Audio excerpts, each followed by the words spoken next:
So I was sick while recording this video, and that's why my voice sounds and will sound like shit. I am sorry for that.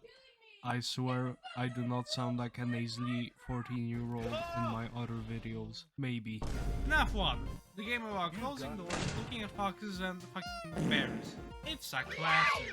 But this video is not about Fnaf 1.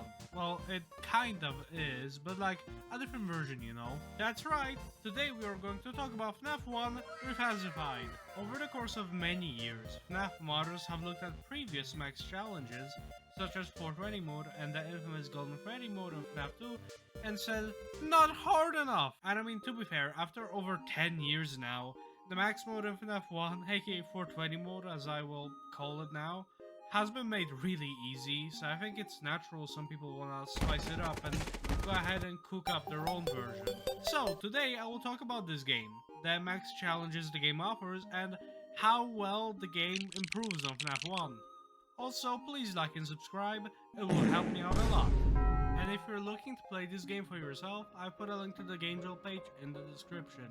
However, do keep in mind you will have to own a copy of Fnaf 1 on Steam in order to play it. So, let's begin. First up are the changes. How, well, different it is from the first Fnaf. Well, this game has technically two different mechanics for each of the characters. A normal mode mechanic and a hard mode mechanic. The normal mode is for masochists, and the hard mode is for even bigger masochists. So yeah, perfect for us Fnaf fans. The hard mode mechanics make the mechanics harder. What'd you expect? Mascot Madness and Mascophobia are the two hardest modes in the game, and they're both the same. Both have all the animatronics at their max AI level. However, Mascophobia is more difficult as it uses their hard mode mechanic version. And I'll primarily talk about Mascot Madness, not the harder Mascophobia. That is because I have yet to beat that mode, but I'll probably make a video on it once I do. It took me 5 hours 30 minutes to beat the easier one, okay? I tried to do the harder one, I just can't.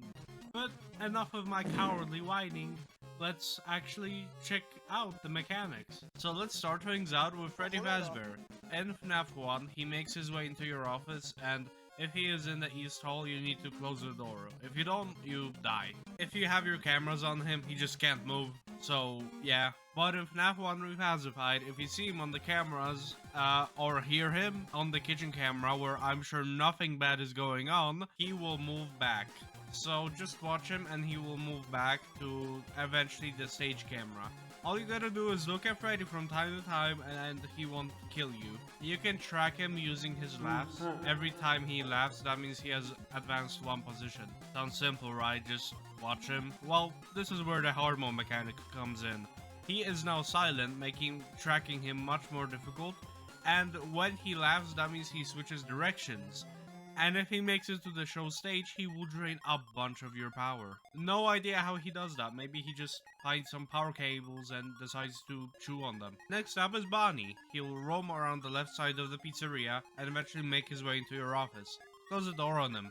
When you hear this sound, it means he is one stage away from your door, like the West Hall corner for example. However, when you hear this sound, he's at your door. But because Bonnie is just a special little fella, and because of his ultimate custom night mechanic probably, he will shut down your cameras if you look at him for too long. When this happens, the cameras give you a middle finger. The hard mode doesn't change much, it just makes him way faster, and now if you look at him for too long, he will shut the cams down for good, and stay at your door forever. Not a real hootin' tootin' time if you ask me. Chica, everyone's favorite, Chica is the same as Bonnie, except on the right side. However, this does not mean she is any less of a pain in the ass than Bonnie, and that is because of her hard mode mechanic. She won't make the footstep noises anymore, and if you don't look at her in the hall corner before she attacks, she'll stay at your door for good. Because of the limited amount of power you have, both Bonnie and Chica forever at your door situations are just death, basically. GG. Foxy is pretty similar to his Fnaf 1 counterpart. However, the cameras don't slow him down nearly as much. And to slow him down, you need to be on his camera, not on the cameras in general. Plus, you need to look at him run in the cameras. If you don't, he'll stay at your door forever. Which, if you've been paying attention, yeah, has become a habit for these guys. However, just like Chica, he really becomes painful when his hard mode is on. Because now he moves faster if you look too much at him. And if he runs away and the sign says, "It's me," you have to hold the light on while he is knocking. A new challenger appears. Golden Freddy is now an enemy. Whenever these weird, creepy images play, that means Golden Freddy has appeared on one of the cameras, or your office. Simply look at him and he won't kill you. I guess being shy is something he shares with his cousin. However, on certain cameras, he is really difficult to spot, like this one. But thankfully, he makes a noise, this noise.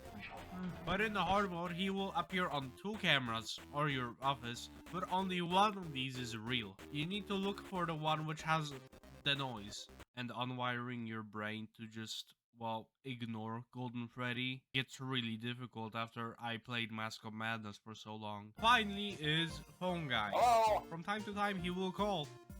Just mute it. If you don't, he will talk loudly and make all the other sounds quieter. Yep, Fangame is absolutely pathetic. In the hard mode, instead of always appearing on your top left, he appears in random places in your office. So now, let's talk about Mascot Madness itself. The mode that sets each of the characters on 20 AI. And just because it's not as hard as Mascophobia, doesn't mean it's not difficult. Didn't want to admit it, but it took me over 5 hours and 30 minutes to beat it. No, don't revoke my epic Fnaf game record! So if any of you had the misconception that I'm good at Fnaf, I'm not. So what makes Mascot Madness so hard? It's the power. When I started playing the mode, I blacked out at 5 minutes 20 seconds. So yeah, I needed to squeeze this tiny ass power bar for like 40 more seconds. Not so easy, so you're gonna wanna spend as much time as possible in the office in order to not waste power. I found that it's best to let Freddy go multiple cameras at once. So like let him get to the chicken... What? Oh fuck. The kitchen and send him all the way back to the stage. But don't I need to check for Foxy? No, don't do that. Just wait until the 29 and 59 second intervals. On these, you need to check the hall and close the door on the now rapidly approaching Pirate Furry. When you hear Bonnie, close the door. But when you hear Chica, wait 4 seconds, then close the door. Gotta conserve power. If Golden Freddy shows up, you should prioritize him over Freddy because Golden Freddy isn't very forgiving. However, important to note that Golden Freddy gives you enough time to push Freddy back once. And if you're hunting for Golden Freddy and Foxy's intervals are coming up, I recommend you just let Foxy go a little early. So you may be thinking, hey, this sounds tricky but not too bad. There's other much more painful modes, what makes it so difficult? But then I have to say, stop trying to imitate an Italian accent, it sounds like shit. And every time you check one of the characters, or you use the light, or you close the door, you use up power. Very limited power. The main problem is the power, honestly. You need to play very well and have some strategies on how to save power. Like I said, when I first started out, I was running out at the early stages of 5 AM. This mode requires you to have green run skills, which is, well, managing power.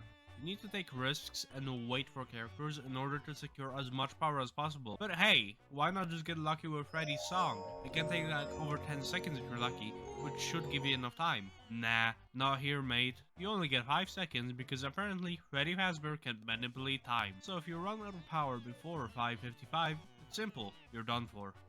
That's why to beat this mode, you need to be really good at dealing with threats effectively and being able to prioritize them as well. It's not recommended to have the doors closed when you're on the cameras, for example.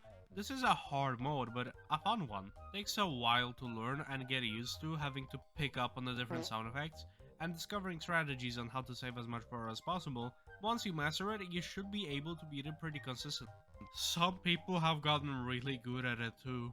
This mod, or Fangame, whatever you consider it, makes FNAF 1 much more fast-paced, and, in my opinion, makes it more interesting.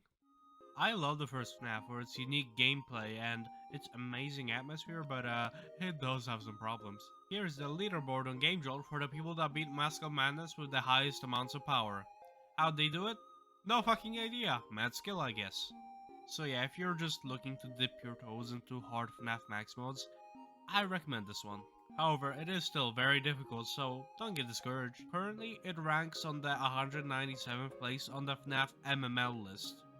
It is a list of Fnaf max modes ranked in order of difficulty. So basically, it's in the top third of the hardest modes. Like I said, it took me 5 hours 30 minutes. Probably gonna take you way less, but yeah, why not try it? It is not the most brutal FNAF mode out there by a long shot, but I wanted to shed some light on it because I really enjoyed playing it. Like and subscribe. That's it. Bye bye.